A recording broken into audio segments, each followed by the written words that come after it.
emergency preparedness. We're going to close things out with a special education session.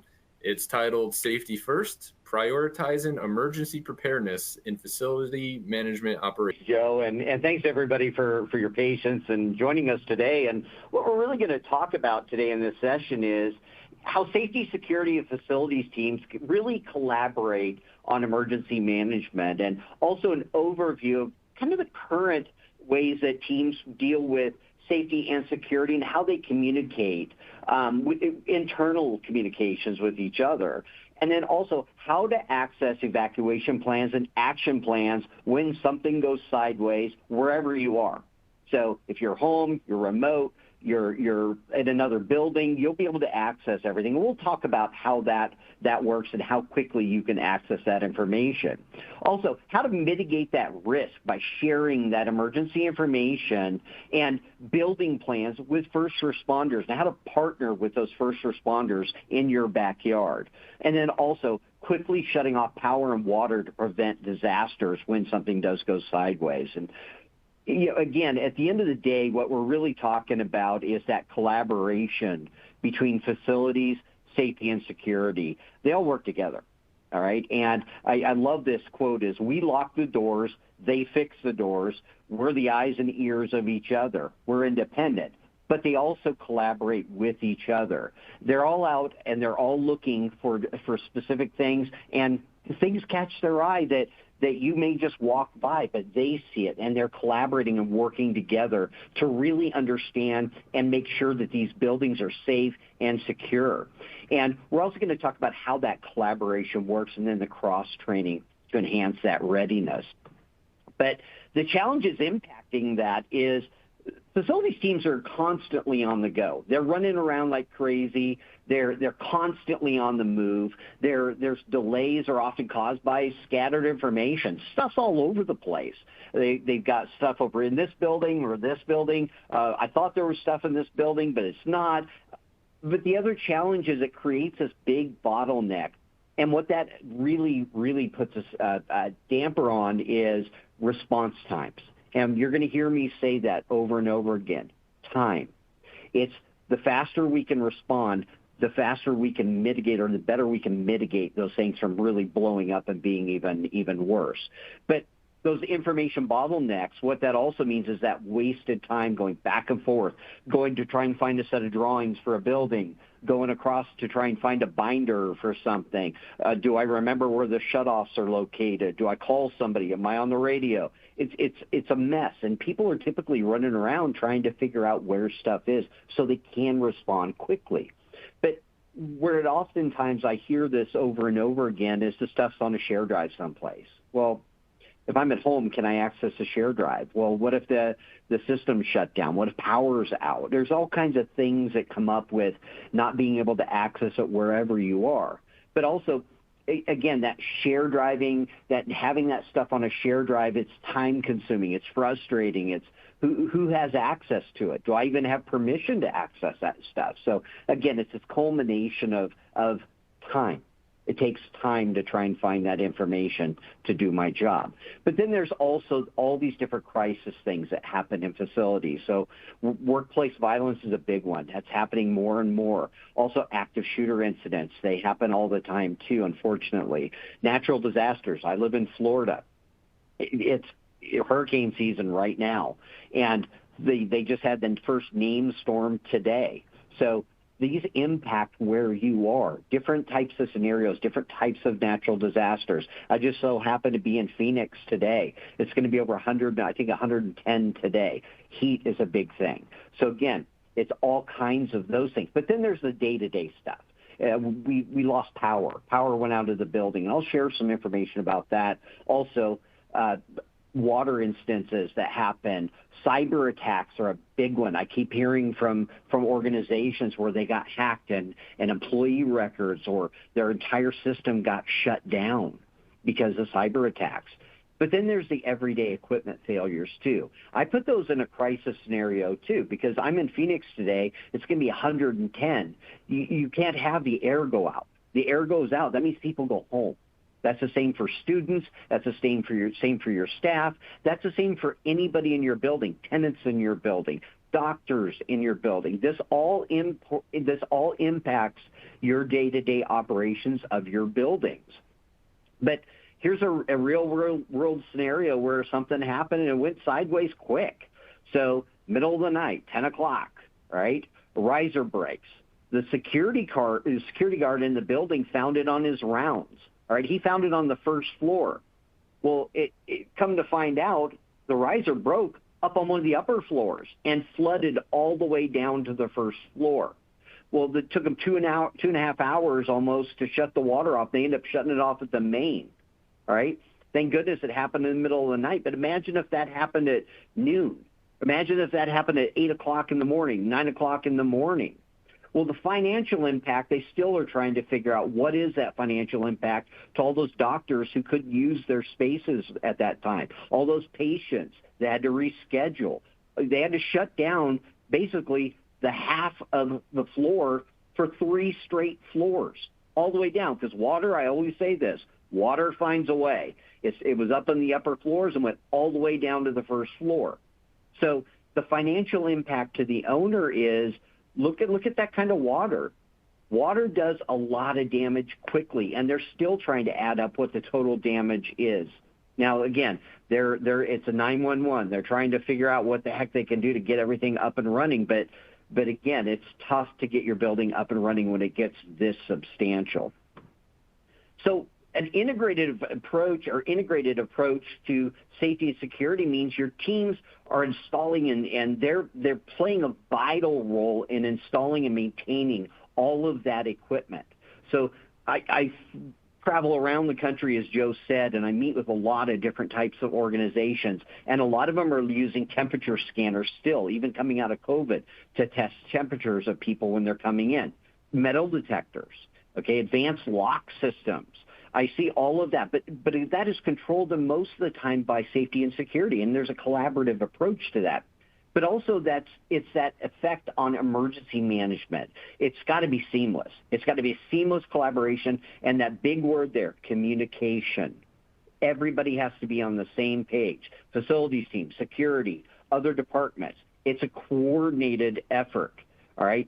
Everybody has to be on the same page to minimize those risks and make sure you have limited downtime.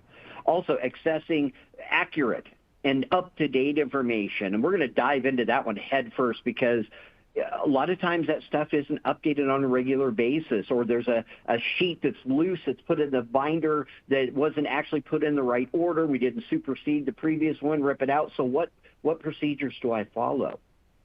Again, emergency response has to be accurate, current information, so everybody's on the same page. And that's the goal, right? Everybody needs to be on the same page so we minimize that impact on our sites. So how often are you updating that information in those binders? Where are these binders? Are they in the facilities director's office? Or is there another copy in security? Well, what if you can't get access to that? Or what if you're at home? Can you access all that information from home? These binders are static. They're on a shelf. A lot of times when I go into a facility and I look at emergency binders or procedures, there's like a quarter inch of dust on them. No one's touched them in years. But that's the procedure. Well, think about it. If you haven't updated something or touched something in 4 or 5 years, right, what's changed? A lot's changed. Our society has changed. Things happen all the time. So it's really critical that you update this stuff on a regular basis, but then you also can access it and everybody's on the same page. The other thing is buildings are constantly changing. So remember what I said, is it updated? So if it's not updated and there's that quarter inch of dust on that binder, that means the drawing that's folded up in there for the floor plan or that printed out floor plan might be wrong too. Renovations mean things change. Buildings move stuff around. They move walls. They move fire extinguishers. They move fire poles. They move your fire panels. They move stuff. Every renovation means changes to the buildings. So again, when you have a renovation, make sure you're updating that information in your emergency plans as well. But how that impacts your response times is business continuity as well. All right.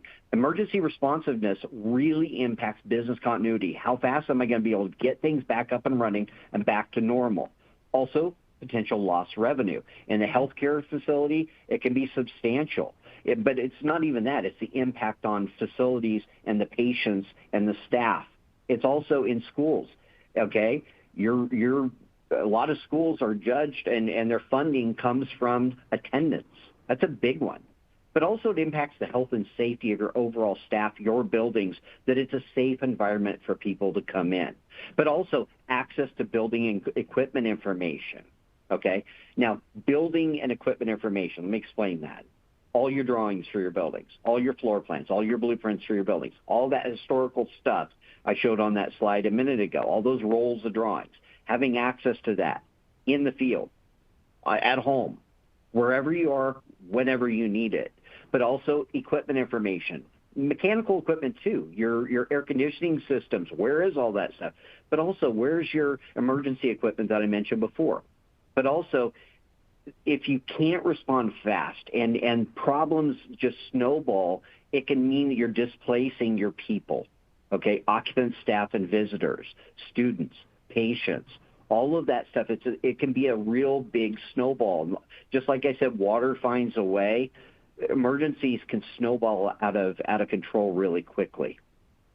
So the other challenge is a lot of folks rely on Carl or Bob or Betty or Jen or whatever the person's name is. Think about the one person that's your go-to or the handful of people that are your go-tos. Those are the people who know where everything is. Well, emergencies don't happen when they're always there. They also don't happen when they're still an employee and it didn't just retire last month. So it's critical you get that knowledge out of that person's brain before they leave. But what I'm trying to really explain to you when I show this picture is, why is it in one guy's head? Why isn't everybody on the same page? Everybody, business continuity means everybody is on the same page, means everybody has access to the same information, so everybody can respond and everybody can help get the buildings back up and running, not just one person. It's a big deal.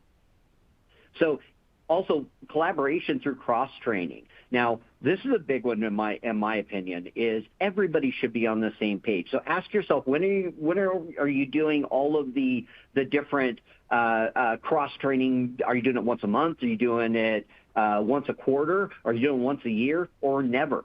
All right? That means that you're relying on a handful of Carls in your building, and that means a lot of people don't know where everything is. So they don't have that building familiarization. They don't know where everything is in building to building to building. Well, why not? This is a big, big deal. And also it allows you to be able to do preventative maintenance, all right? Cross-training your people so that everybody can cover for everybody else, but it also helps with your overall efficiency. That stack of stuff to do, it starts to narrow when you've got multiple people who can actually lend a hand when they're not as busy. And we know facilities people are always busy, but sometimes I've got an extra hour, I might be able to help out, all right? Or maybe I've got an extra 20 minutes and I can help out. Also, emergency equipment maintenance, knowing where that stuff is so that we could do those routine checks. Did we move the fire extinguishers? Are they on the hooks? Are they hung up? Are they in the cabinet? Are they expired? All right? Extra sets of eyes and ears are, if somebody walks by and they happen to see, oh, you know what, this one's expired, and it's just a security guard doing his rounds. Or maybe it's even custodial. They see something that they notice is expired. Everybody's on the same page, and it's just a collaborative approach to make sure your buildings are safe. Awareness and security concerns. This is a big one.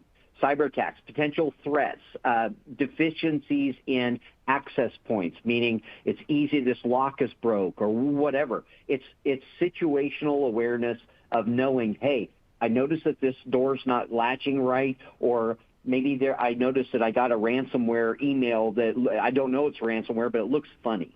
So something doesn't seem right. What's your process for reporting that? What's your process for reporting that door isn't working right? Think about that.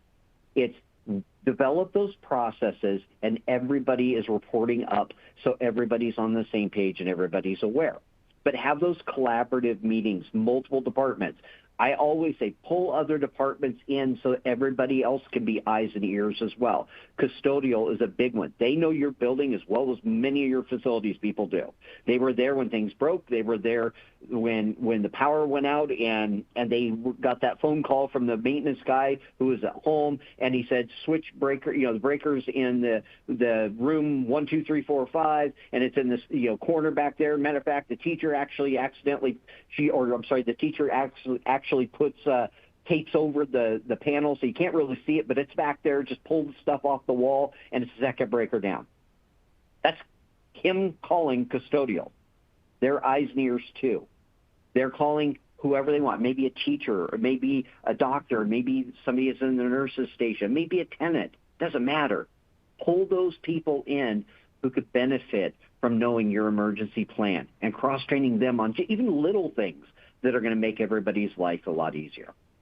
Okay? On-the-go access. I ask this all the time. Who's got a smartphone? Raise your hand. Everybody raises their hand, and I ask, can you access all your shutoffs, all your building information on your phone? And 95, 97% of the people in the audience put their hand down. Why not? Okay? Everybody's got a smartphone. Even the guy on your team who you think isn't tech savvy, I guarantee you he was watching a video on his phone at break time and showing it to everybody at the break table, and they were all laughing about a video that his wife sent him or something like that. They're all using smartphones.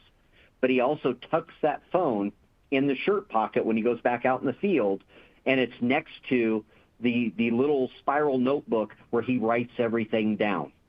Okay? He can just enter the same thing on that phone that he just wrote in that with that pen and paper on that little spiral notebook that's in the same pocket as a cell phone. But the difference is if it's on that notepad, nobody else knows but that person. If it's on their phone and they can open it up and add notes to something, hit save and everybody can see it. That's the difference. It's a collaborative approach, and it's also, if I see something in the field, I pull my phone out of my pocket, I update it, I hit save, everybody sees it on the go, in the field. It's a big deal when you can access it anywhere, anytime, wherever you are.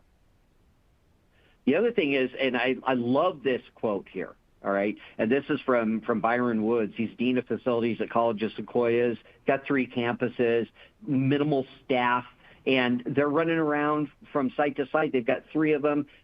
Their Visalia campus is the main one. Tulare and Hanford are the other 2 campuses. Tulare campus is about 35, 40 minutes, depending on traffic, from the main campus. All the main guys are at the main campus. So think about that. Remember that time thing that I mentioned. It used to take them a lot of time to be able to respond. Now he can pull his phone out of his pocket, find that fire alarm panel, find an electrical panel, find a shutoff, and he can text message it to the custodian who's standing in the doorway that found the thing that's going on in the building in the first place. Fast response, instant access. That's a big deal because it's going to minimize the damage to your building. It's also going to minimize the impact on your people who are in the building. Right? But if you don't have that, that's when things, again, go sideways. So water incidences, fires, anything, it can go sideways quick, but it can take it from something that it could be, a mop in a bucket to now we've got to call in ServPro or Belfor to come in and mitigate and get rid of all this water, and it's going to take 2 weeks to replace it because now the drywall is ruined 3 feet up. Now they got to cut it all out, replace it. But that impacts everybody in that building. If you can respond faster, it's going to mitigate that damage. It's going to mitigate that risk to your staff, to your visitors, to everybody who's in that building and minimize that downtime. It's a big deal. But this is a true story. This is actually a school district out in California. They had a fire and an RTU on the roof, and fire department rolls up to the building, has no idea how to kill the power to that unit. It's on fire. It's just smoldering, but it's not, flames shooting out of it. But they're not going to just dump water on that thing without killing the power. Well, they couldn't find the power. Well, they called the on-call number. She rolls up. She's the HVAC tech who's on call, rolls up. It's a Saturday, rolls up to the building, says, what's going on? And they said, oh, the unit's on fire. We got to find the breaker to kill that power for that thing. Pulls her phone out of her pocket, goes, oh, it's in this room right here. Unlocks the door and says, it's the panel back there in the southeast corner. It's right over there. Just go ahead and it's the second breaker down. Kills the power, puts the fire out. Fire department says, how the heck did you do that? She says, oh, I just pulled my phone out. We've got all. I can even see the panel schedules as well, showing what breaker shuts off what. He said, I wish every school had that. Think about that. How quickly was it? And this happened in about 10 minutes, right? She rolls up. They call her. She rolls up to the building. 10 minutes, they shut the power down to the thing. What if they couldn't do that? They're going to be opening every door. They didn't have keys to the door, all right? They're going to be busting doors down, trying to find power, or they're going to try and find the main electrical room. And again, it's that thing I keep saying, time. So instead of this unit burning up that part of the building, it just isolated it to the unit. Minimize that cost. Minimize that impact. This also happened, during, obviously, weekend, but what if that happened at, 1 o'clock during the school day? What's that impact? It would have shut that part of that building down. It would have shut it down for who knows how long to do the cleanup on that if the whole building, that part of that building burned. Minimize that impact. But these are some of the numbers associated with, and these are some industry stats from AIIM and a survey that was done back in 2017. And I know these are escalated now, but these are how much some of those things can cost. When something goes sideways, water, wind-related, other things, vandalism, but power equipment failures, breakers, boilers, HVAC. These can go sideways quick, right? But also active shooter events, things like that, gas leaks. But again, it doesn't take a long time for things to go sideways. So think about instances that have happened at your sites, and then think about, did I update my emergency equipment? Did I update my emergency maps? Did I update all of my shutoff locations when something happened? Okay, if something went sideways, and now again, that's equipment and things like that, but maybe that evacuation route didn't exactly work. So I meant to update that because maybe there's an easier way for us to get out of the building, but I never got around to updating it. Now that incident happens again. Now what? Think about that. Or think about other incidences where, you couldn't find a shutoff. You couldn't find that water. You couldn't find that power. Did you document it after that incident happened? Was it updated in that emergency preparedness binder? I don't know. But a lot of times I hear that, stuff just gets forgot about until it happens again. So think about that. And then think about what's that process for when you want to update that or when you need to update that, and how often are you revisiting that to update it. So in an emergency, is your information available remotely? Remember, I said on a phone, I'm on my laptop at home, or wherever I'm at. Can I instantly access that stuff? Well, imagine being able to open it up on my phone and I see all the emergency information for my building, all of it. You can also see mechanical stuff, but all the emergency information for the building, all right here, all buttons. You push a button and I see all the shutoffs. I see all the emergency equipment. I see everything for the building, but I also see those evacuation routes, right? And if this gets updated, you update it real time. You swap it out with a new one, hit save, everybody can see that. Everybody. And what that means is everybody's on the same page and everybody can respond in the same way. It shouldn't be I got to go to this binder, or there's a binder in 4 spots in a building, or it's in one in every building, but it got moved because we moved that person's office, blah, blah, blah, blah, blah. It's everybody's on the same page and everybody accesses it wherever they are. But mobile access is a game changer, okay? Instant availability. Remember, we're in a world of instant everything. Why can't you access all the building information for your building instantly too? It's all in one centralized location. Everybody's looking at the same stuff, which means everybody is on the same page. But you can also do those updates that I mentioned. You swap out you get a new floor plan, great. You update it, hit save one time, and everybody sees it, pushes it out to everybody. You update where your fire extinguishers are, boom, hit save, updated, everybody sees it. It allows you to make more intelligent decisions. Okay, you're proactive instead of just reactive. It's a big deal. But my dad retired from the fire department after 50 years, okay? And God bless him for some of the stuff that he saw. But one thing that he told me years ago, and this just sticks with me, is he said, when we walk up to a door, we're blind on what's on the other side of that door. I don't know if there's a hallway. I don't know if there's a room. I don't know what's on the other side of that door. So then they're going in blind. So collaborating with first responders is a big deal, especially during big emergencies. Having them be able to access all the current floor plans, showing where every door is, showing where every exit is. That's a big deal. And I'm showing fire department here, but it's also obviously it's all of your police departments, your county, city, state. Everybody is on the same page, looking at the same information as you are, as your team is. It's a collaborative approach. But it also allows them to be empowered. They know and they're more confident going into your building, which means they also may not have to do as much damage to the building when they're going in. All right? And again, they don't have any malicious intent whatsoever. But at the end of the day, sharing that information with those first responders is going to help them be more efficient, make informed decisions, save them time, and also resources. But it's a coordinated response. If you're working directly with your first responders in advance of any potential incident, it allows you to do a coordinated response. Accurate information is the start. Everybody's on the same page. Everybody's able to be effective, right? So partnering with first response services, it really, really comes down to collaborative planning. Get them involved. They'll give you feedback that you didn't even think about, all right? Because keep in mind, you're not the only people they talk to. They talk to all kinds of people. They're also trained on what to do when things go sideways. It's collaborative. They'll share information. They'll point out gaps to help you. But that information sharing is the next step. Being able to get this stuff in their hands too is a big deal. Mobile tools are the way.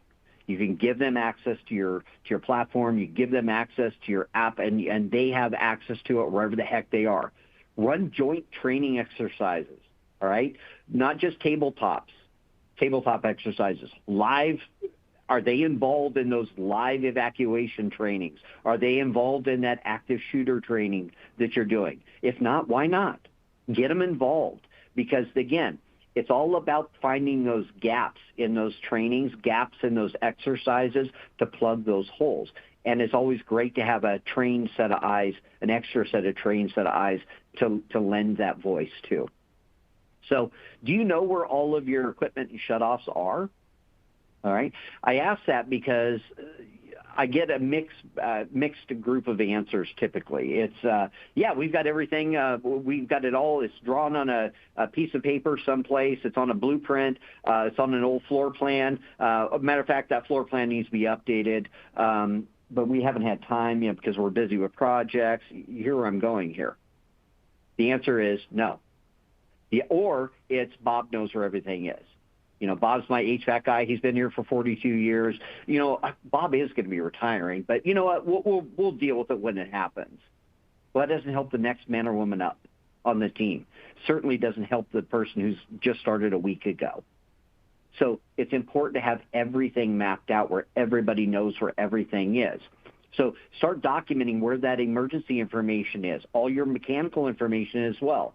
Also, all your evacuation plans. Do it on your phone.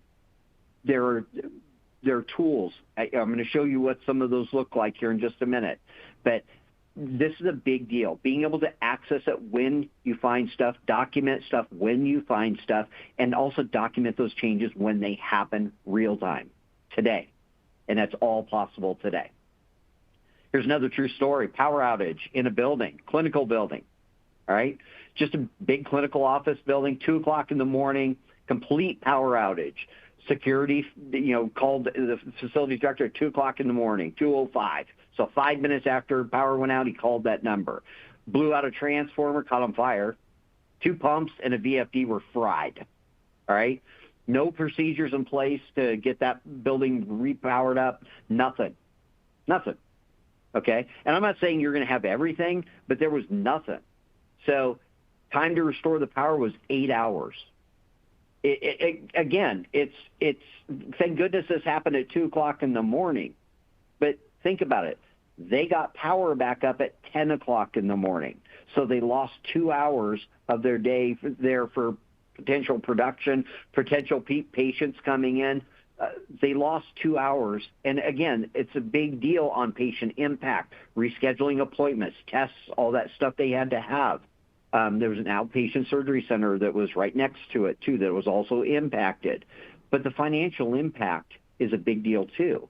Thousands and thousands, tens of thousands of dollars in lost revenue, all because they lost power and they didn't have a procedure. He said that when I talked to the guy, he said, we had buzzers and lights blinking I'd never seen before. There's no procedures. The guy had only been there for a year. It's a big deal. Having procedures documenting on what you need to do to get your buildings back up and running fast. And you're not always going to be able to do it quickly, but at the end of the day, these guys had a backup pump. They were able to actually had a backup VFD, thank goodness, and they got things back up and running. But it was 8 hours. The other challenge is the rapid shutdown and restart procedures. Do you have any of those? And this may not be relative to everybody on the call or everybody on this webinar, but at the end of the day, what's that order in which you shut this stuff down? You don't just go over there and start turning levers. Okay, you're not grabbing that handle and no, that's not the way it works because it could cause even more damage. But identify those critical systems, know the power, water, and gas shutoff points. Where are they? What are they? Okay, not just where are they, what are they? What do they shut off? Is this the main or is this an isolation valve? Are all those isolation valves indicated? And then what's the order in which you shut them down if needed, right? Mobile access, being able to quickly locate where that stuff is. You're hearing that mobile and that time. That's a collaboration right there. Mobile and time, right? But it allows you to do that rapid response. But also that procedure and having those procedures documented allows you to shut things down faster to potentially minimize damage. Do you have a checklist? Do you have a shutdown checklist? Do you have a restart checklist? I don't know. But you need to think about that. Think about how can we restart our building? How can we get everything back up and running faster? And a checklist is a good way to do that. All right? But what if you could do this? So let's think about that. So I come over here and essentially you click on it with your iPad, you click on it with your phone, and you're going to see a little video that's going to start playing here, right? And I tap on an app, right? I go to the building I want to see the information for, each building on a campus, right? I can see the drawings for that part of the building where that thing is happening. And I'll be able to click on it and see all the information, the most recent drawings that show the most recent layout of that building. And that's full MEP, mechanical, electrical, plumbing, all the drawings for that part of the building. Or I want to see all of the equipment for that building, right? And I can see all of that mechanical equipment for that particular building. Oops. Hang on a second here, sorry. And you're going to see another little animation here where you've got all the, again, click on an app. But now I can walk up to a piece of equipment and I can click on scan a QR code and see all the information for that particular piece of equipment. So in this case, it's a generator. So imagine I can click on it and I can see all of the information for that generator. I can see the startup procedures. I can see what the temperature should be for X. I can see all the details, but I also have that checklist attached. And it's an editable checklist where I can just check boxes, and I can sign it. I can put in notes all on my phone. You can do that. You can also have that attached to any emergency equipment. You can have a QR code attached to fire extinguishers where it actually you scan that QR code and you tap on that and it plays a video showing how to use it. All right, now granted, a lot of most fire extinguishers have the instructions right on it, but anything that needs instructions that's not the everyday can have that capability right now, and that's a big deal, right? The other one is shut-off locations. Now, this is gas, water, power, everything associated with a shut-off. So all the isolation valves, all the information for every part of my building. You're going to see another little video start playing here in just a second. But at the end of the day, going and finding all of the shutoffs, all the backflows, finding all of the isolation valves, where's my main, but also instructions on how to shut it off, a video. You could even have just typed in instructions from Bob, who's been on the team for 40 years, who knows where that is. But if something changes on that, you can update it real time, hit save, and everybody can see it. Everybody. I can't tell you how many times I do site walks with people, and I'm up on a ladder, and I'm looking for a fan coil, and I turn my head around, there's an isolation valve behind me. I take my phone out of my pocket, I take a picture of it, I pin the location where it is on a floor plan, hit save, everybody sees it. Even if I don't know exactly what it shuts off, I know there's a shutoff there. That will help me because if something goes sideways in that part of the building, I know there's an isolation valve there for something. Right now, if you can't do that, or if you don't know what's up there, it's a hunt. You're trying to find. You're really digging. You're popping ceiling tiles. Or you go right out to the mains and start shutting them off. It's time.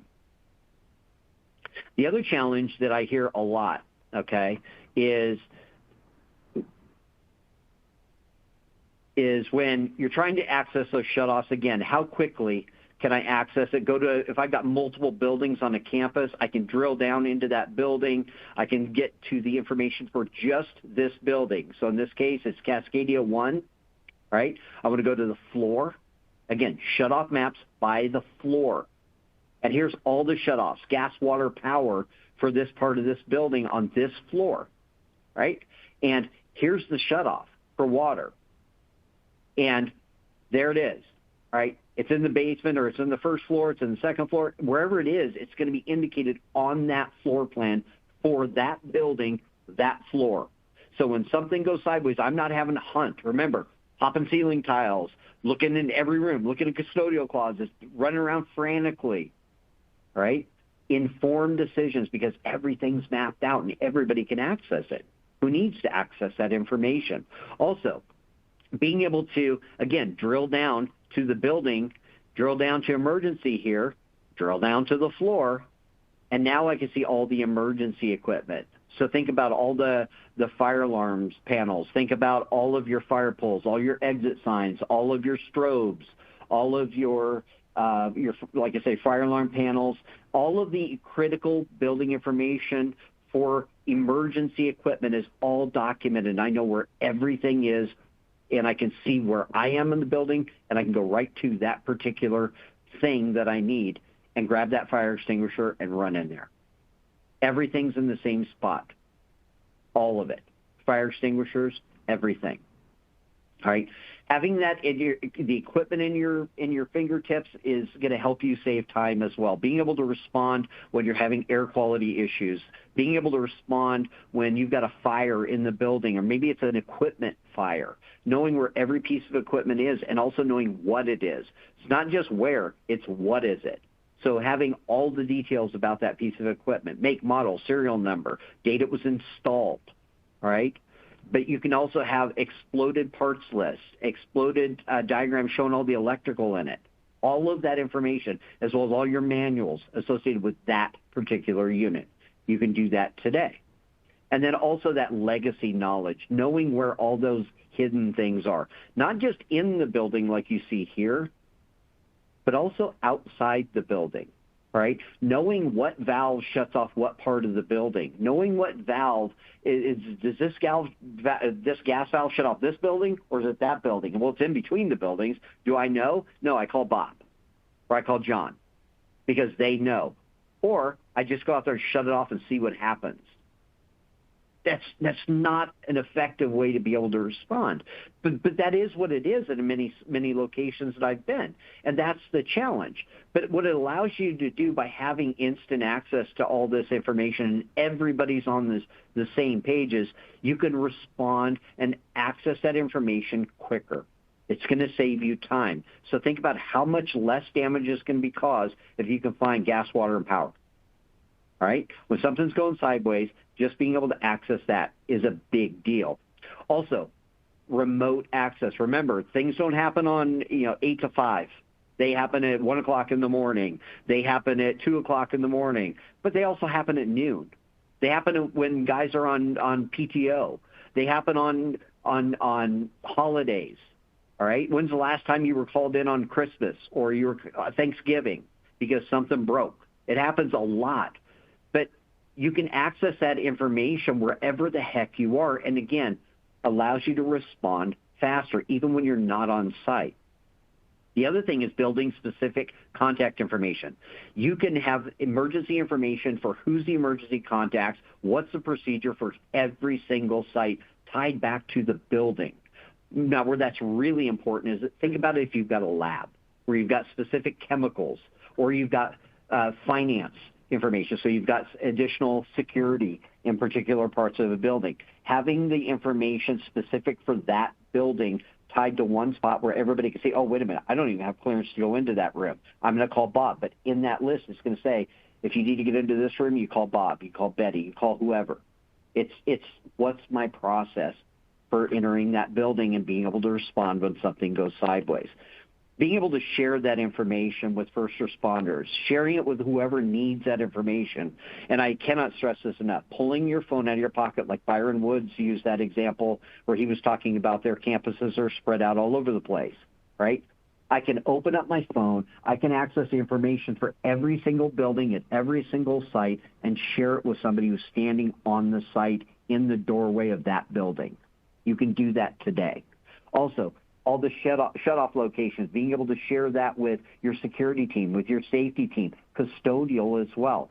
All the equipment locations. Not just think about it like this. Some people outsource a lot of their emergency equipment maintenance. So like even the fire extinguishers, they're going to have a company come out once or twice a year. They're going to check all the fire extinguishers. They're in charge of it. They're going to swap it all out. Being able to map all that stuff out and having access to that allows you to even bid it out to other vendors potentially. You're not locked in. Everybody's on the same page. So everybody's looking at the same stuff, okay? Don't put yourself in a box. Don't put yourself in a box whether it's one person knows where everything is or one vendor knows where everything is. Everybody should know where everything is. And it's a collaborative approach. It's a big deal. So integrating advanced technologies, biometric scanners, key cards. We've all seen these. The biometric thing, though, this was real time yesterday. I was going through security in Orlando to catch my flight to Phoenix, and now in TSA, you give them your I use my passport when I travel, but you give them your license or your passport, and then they ask you to stand in front of a screen, and it scans your face, and then they look at that compared to your ID. They look at your boarding pass. There's now that's travel today, all right? That's travel today. That's how fast and how quickly things are changing even in that world. Well, think about access to your buildings. Were all your buildings all key card access, 20 years ago? Probably not. But also access to surveillance cameras, having access, it's another set of eyes in your building. Also, do you use mass notification? Right? A lot of organizations do. One organization I just talked to last week said that they actually have a mass notification system where they can hit a button either it's under the desk, or they can go to a particular app that's on their phone and they can tap it, and basically a message pops up on every single person's computer, and they also sends out an alert to everybody who's in that group that says we have either an intruder or there's an active shooter or whatever, because it's all just push button. That's new technologies that are evolving so quickly right now. But what this regards to business continuity, it reduces that downtime, minimizes that potential lost revenue, and also reputation, all right? You don't want to be that school that had that thing that failed, or you don't want to be that building that had that thing that failed, because that's all over the news, and they're going to be the first, everybody's going to be the first to point out everything you did wrong.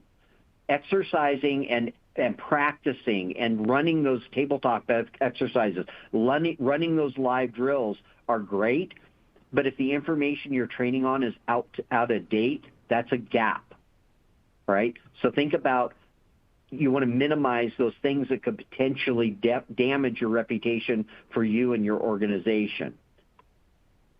So embrace a productive mindset, all right? This is a big one. So that continuous assessment. This isn't a one and done. Continuously update. Start a process for staying informed. Start a process for being resilient, all right? Foster that culture in your organization to constantly update as things change. And it's not good enough for you to, okay, I found a change and I'm going to go change it in the binders. I'm going to change it in everybody's binders. It doesn't do you a lot of good if no one knows that that changed. So again, you want to make sure that you can update that information. It's a proactive approach. Okay, fostering a culture of safety. Again, safety first. Facilities managers should regularly train your team, safety protocols, evacuation procedures. It's about drills. Practice, practice, practice until you get it right. And you make a change, practice it again. Regular emergency drills, tests, that helps you improve. Identify those weaknesses. Pull in some third parties to be another set of eyes on your program to help identify some of those things. But the communication and reinforce that safety procedure is a big deal. Also, facilities managers should continuously and constantly improve safety and updating those plans. Accurate information. Get feedback. Take that feedback from your team. Take that feedback from those third parties. Take that feedback from those first responders and update that stuff. Okay?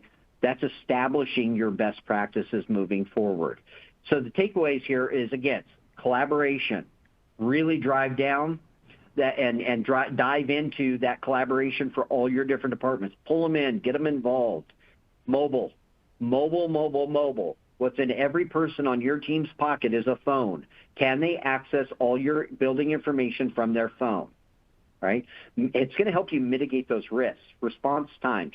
Proactive response, being able to respond no matter what the incident happens.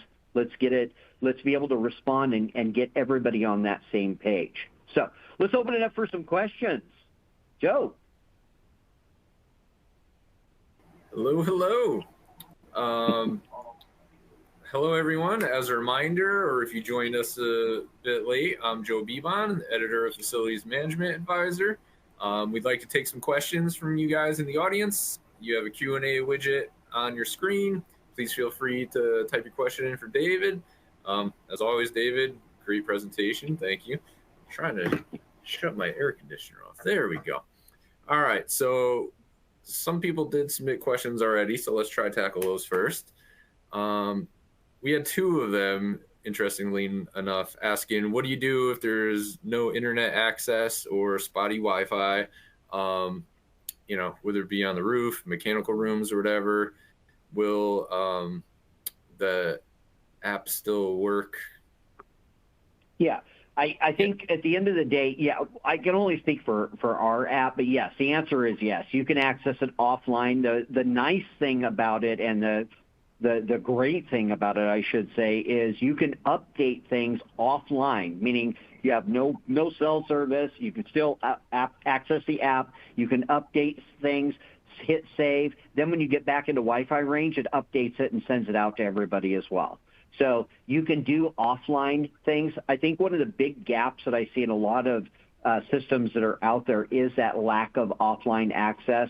When you climb up on a roof or you're in a mechanical room where there's, you're surrounded by concrete and steel, cell service isn't always the best in those rooms. Or you're in a basement where cell service is terrible. Being able to access that stuff wherever you are it doesn't do you any good if you can't access it in those spots too. All right. So think about that from a time savings, a proactive savings. You're going to go up a set of stairs to get back where you've got good Wi-Fi range, and then go back down where you have no Wi-Fi range. Then have to go back and forth. No, come on. Or you climb up on a ladder or get on a roof to go look at stuff, and then you have to go back down to where you've got Wi-Fi. No, come on. You need to have that offline access wherever the heck you are. But it's not just about accessing, it's about being able to update things and do things offline as well. Cool. Let's see. We have another one. A lot of questions specifically about your system, interestingly enough. Some says we use a third-party vendor to do our fire extinguisher inspections. Can we give them access to the system? Yeah. Well, in our system, you can actually set up a vendor user group, and you can set those user groups based off of type. So you're going to be able to give them access to certain buildings or your entire campus, but you can narrow it down, and then you can give them that access and say they're only supposed to access it once a year. You find out that they're going to be there on Tuesday. You can give them access on Tuesday and then turn them off on Wednesday. Great. And again, just want to reiterate, if anybody has any questions for David, please put them in the Q&A box so we could get to them before we call it a day. Someone else asked if generators can also be mapped and if you could include the inspection test checklist forms.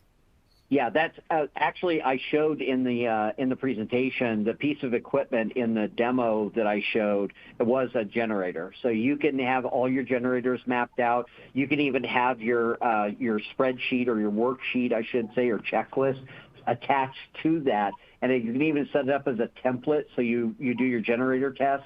You can even have them sign it as to who did it that day, put a date in it. And at the end, there's a submission portal. So you can hit submit, a button, literally a button that hits submit. But before you even hit submit, say, oh, you know what? I found something that's a deficiency on this thing.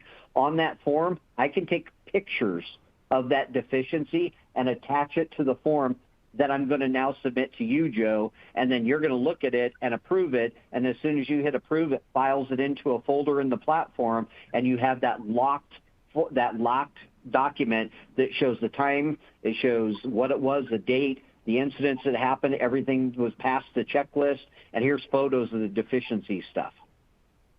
Great. Another one, someone just got funded to add water leak detection sensors at their sites. That's a pretty cool new technology coming out. Can those locations be marked? I'm assuming 100%. Yes. Yeah, you can map out virtually anything that you want. So our team, when we come out and we do the initial mapping, there's a set number of things that we get. It's just the standard stuff that we get, but we teach the teams how they can add any type of thing that they want. So you can even set up a custom icon for water detection sensors and pin those on another set of plans that are clean. That set of plans is just that stuff.